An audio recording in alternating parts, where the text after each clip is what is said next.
এখানে দেখুন একটা গোল মতো পিকচার দেখা যাচ্ছে না, যে দেখুন লাল রঙের রাউন্ড করা আছে। এটা কি? এবং এটা হচ্ছে অন্য কিছু নয়, এটা হচ্ছে একটা মায়ের বাচ্চার ঘর। বাচ্চার ঘরের ভিতরে দেখো ফুটো ফুটো সাদা সাদা চকচক করছে, একটা জেলির মতো অংশে পুরো ভর্তি হয়ে গেছে। এবং এই জেলিটা মতো ভর্তি হলো কেন?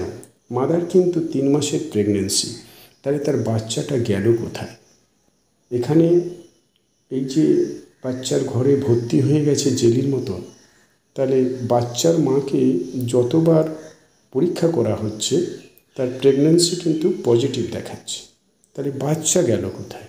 বাচ্চাটাকে তো খুঁজে পাওয়া যাচ্ছে না। বাচ্চা বলতে বোঝাচ্ছে এখানে যে থোকা থোকা জেলি যেটা দেখা যাচ্ছে না, এটা হচ্ছে ক্রোমোজোমাল অ্যাবনর্মালিটি, অর্থাৎ এটা মোলার প্রেগনেন্সি, এটা এক জাতীয় প্রেগনেন্সি।